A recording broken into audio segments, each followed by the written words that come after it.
අවුරුදු ළමයි. එදත් අද වගේම තමයි. අවුරුදු 7ක චූටි දරුවෙක්. දකින්න ඕනෑම කෙනෙකුට සෙනෙහසක් ඇති වෙනවා.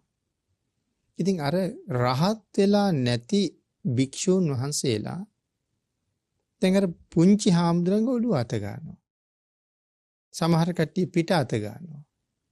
සමහර කට්ටිය කුස අත ගාලා අහනවා බඩගිනියෙන්නේ නැද්ද කියලා. මේ වගේ ඉතින් බොහොම දරු සෙනෙහසින් කතා කරනවා. හැබැයි ඒක භාග්‍යතුන් වහන්සේ බලාගෙන තමයි ඉන්නේ. ඉඳලා බුදුරජාණන් වහන්සේ කල්පනා කරනවා මේ මහණුන් නැහෙන්න හදන හැටි. එයි මේ කවුරුත් දන්නේ නැහැ මේ ඉන්නේ කවුද කියලා. ඒ අය දකින්නේ පුංචි දරුවෙක් විතරයි. ඒ නිසා කල්පනා කළා මේ කවුද කියන කාරණාව මේ අයට පෙන්වන්න ඕනේ කියලා.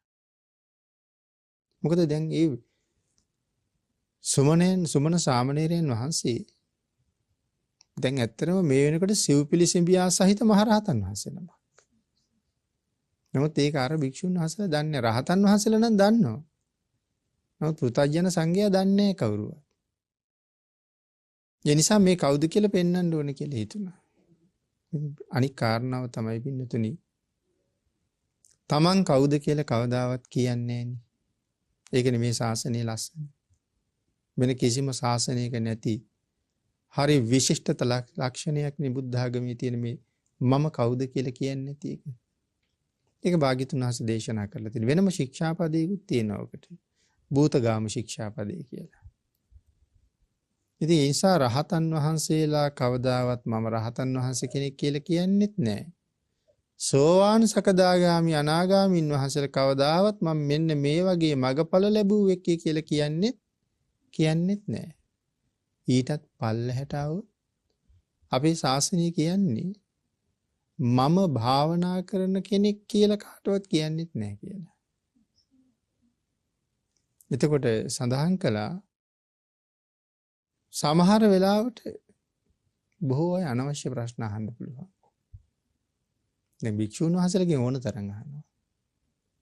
වහන්සේලා කොච්චර වෙලාවක් දවසකට භාවනා කරනවද? දැන් මේ වෙනකොට කොච්චර භාවනා වඩලා තියෙනවද? ශාසනීය හැටියට කියන්න තියෙන අනවශ්‍ය ප්‍රශ්න කියලා. මොකද එහෙම අහනවා නම් උත්තර දෙන්න එපා කියලා තියෙන්නේ. දිගින් දිගටම බේරෙන්න බැරුවම අහනවා නම් භාග්‍යතුන් වහන්සේ දේශනා කරලා තියෙන්නේ තමන් ගැන කියන්න එපා කියලායි කියලා. ඒක එතනින්ම ප්‍රශ්න කරන එක නවත්තන්න කියලා තියෙනවා. මොකද එහෙමවත් කියන්නේ නැහැ ශාසනය. ගුණ පුරණ අය. ඒ නිසා ඉතින් රහතන් වහන්සේ නම් කොහොම කියන්නෙත් නැහනේ. ඉතින් ඒ හින්දා දන්නේ නැහැ. ඒක තමයි මේ ශාසනයේ තියෙන නිහතමානීත්වය. අපේ අනුරාධපුර යුගයේ භික්ෂූන් වහන්සේලා දෙනමක් එක ගල් ගුහාවක වාසය කරලා තියෙනවා අවුරුදු 60ක්. නමුත් අවුරුදු 60ක්ම එකට ජීවත් වෙලත් අනික් භික්ෂූන් වහන්සේ දන්නේ 60 අවුරුද්දක් මාත් එක්ක වාසය කරන්නේ රහතන් වහන්සේ නමක් කියලා. ඒක කොයිතරම් එතකොට නිහතමානී බවක් තියෙනවද?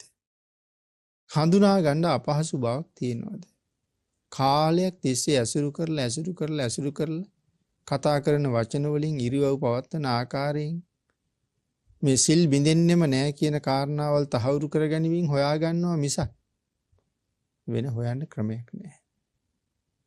මොකද කියන්නේ නැහැ ඒක උතුම් මිනිස් ගුණ. භාග්‍යතුන් හසේ තහනම් කරලා තියෙනවා කියන එක. යම් කෙනෙක් ඒ தത്വයටපත් වෙන්නේ නැතුව කියනවා නම් මම මෙහෙම කෙනෙක් කියලා උපසම්පදා භික්ෂුවක් නම් උපසම්පදා වෙතනම අවසන් කියලා සඳහන් කරලා තියෙනවා. උතුම් ගුණ කියන්න බෑ. තියෙන ගුණ කිව්වොත් ඒක අවතක් වෙනවා. නැති ගුණ කිව්වොත් මහානකමම නැතු වෙනවා. ඒ තරම් ගැඹුරු කොට දක්වලා තියෙනවා. ඉතින් ඒ නිසා මානෙ නැති කරන්නයි මේ කරලා තියෙන්නේ. මානෙ නිවනට බාධාවක්. මානෙ ලොකුම බාධාවක්. දැන් අපි අනුරුද්ධයන් වහන්සේ රහත් වෙන්න කලින් සක්වලවල් 1000ක් බලන්න පුළුවන් දිවසක් ලැබුණා. රහත් වෙන්න කලින්. ඉතින් ඒත් උත්සාහ කළා බැරිම තැන සරියුත් මහරහතන් වහන්සේ ගාවට ගිහිල්ලා කියනවා ස්වාමීනි සාරිපුත්තයන් වහන්සේ මට සක්වලවල් දහසක් බලන්න තරම් දිවසක් තියෙනවා. ඒ වුණාට මට තව අරහත්ත්වය ලැබුණේ නැහැ කියලා. සාරිපුත්තයන් වහන්සේට ලස්සන උත්තරයක් දෙනවා. අනුරුද්ධ තොපට හිතෙනවා නම් සක්වලවල් දහසක් බලන්න පුළුවන් දිවසක් තියෙනවා කියලා. එහෙම හිතෙන තාක්කල් තොප රහත් වෙන්නේ නැහැ කියලා කියන්නේ. ඒ කියන්නේ මානයක් තියෙනවා මට සක්වලවල් 1000ක් බලන්න පුළුවන් කියලා.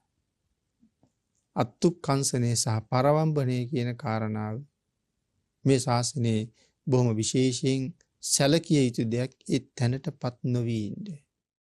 මොකක්ද අත්තුක්කංශනේ කියලා කියන්නේ? තමන් හුවා දක්වනවා. මම හොඳයි, මම ගුණවත්, අපි සිල්වත්. පරවම්බනේ කියලා කියන්නේ අනික් සියලු දෙනාම පහත් කරලා සැලකනවා. මේක තියෙන තාක්කල් මේ ශාසනයේ උතුම් ඵලයකට යන්න බෑ කියලා කියන්නේ. ඉතින් ඒ හින්දා අර භික්ෂුන් වහන්සේලා කවුරුවත් දන්නේ මේ 7 අවුරුදු වයසේ පුංචි දරුවා රහත්ද කියලා. ඉතින් ඒ නිසා බුදුරජාණන් වහන්සේ ඉතින් මේ වාගේ ප්‍රශ්න නම් ශාසනයේ හරියට ඇති වුණා. රහතන් වහන්සේලාට. බද්දජී මහරහතන් වහන්සේත් ඔය වාගේ ගැටලුවකට මුහුණ පානවා. තව බොහෝ රහතන් වහන්සේලා. ඒ වගේ ප්‍රශ්න වලට මුහුණ පෑවා. මේ බුදුරජාණන් වහන්සේ භික්ෂුන් වහන්සේලා රැස් කෙරෙව්වා. රැස් කරවලා ආනන්ද හාමුදුරන්ට කියනවා ආනන්ද මට අනවතප්ත විලෙන් පය සෝදන්න ඕනේ. සිරිපතුල් සෝද ගන්න ඕනේ. අනවතප්ත විලේ ජලයෙන් සිරිපතුල් සෝද ගන්න ඕනේ. එහෙම කියහම අග්‍රෝපස්ථායකයන් වහන්සේ සාමණේර භික්ෂුන් වහන්සේලා 500ක් ඇඳෙව්වා. රහතන් වහන්සේලා නම් කාරණාව දන්නවා මොකද්ද මේ වෙන්නේ යන්නේ කියලා. කැඳවලා අහනවා කියනවා ආයුෂ්මතුන්ලා භාග්‍යතුන් වහන්සේට සිරිපතුල දෝවණේ කරගන්න අනෝතප්ත විලෙන් පැන් ටිකක් ඕන වෙලා තියෙනවා. කාටද ගේන්න පුළුවන්?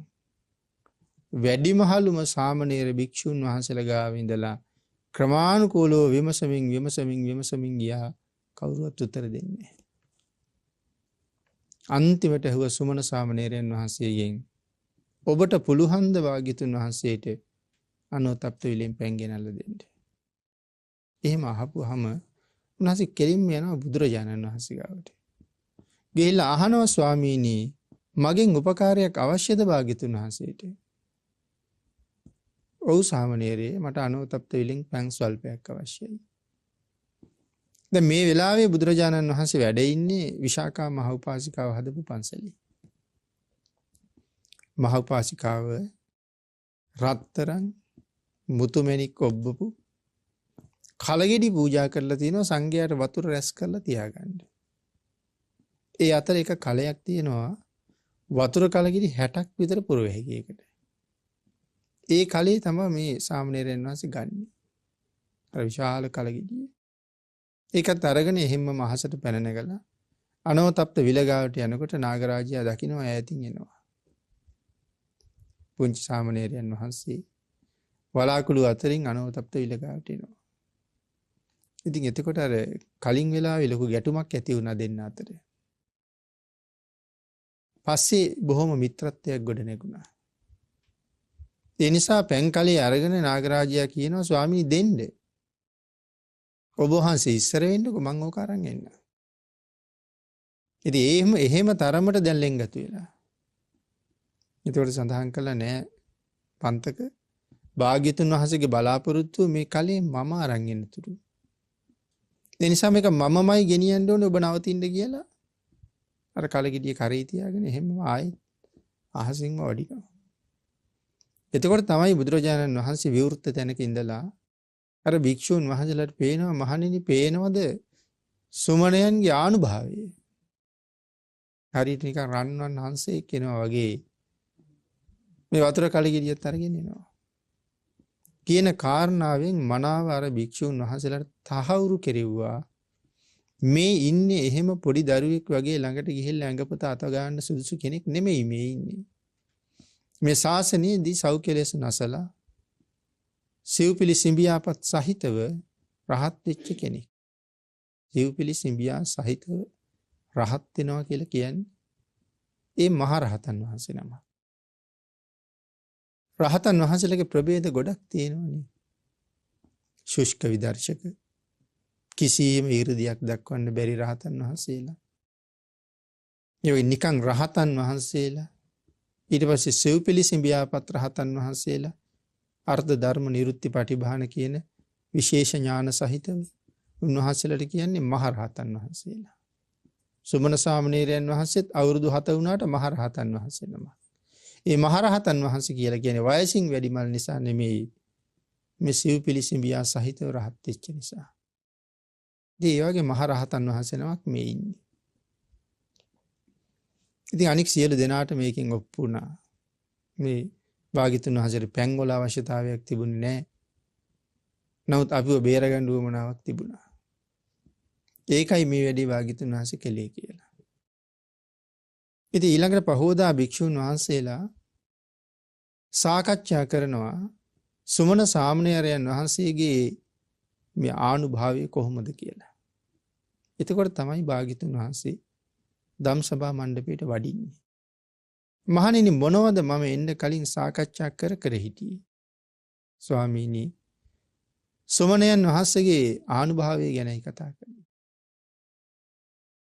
අන්න එතකොට තමයි මේ මාතෘකා ගාථාව දේශනා කළේ.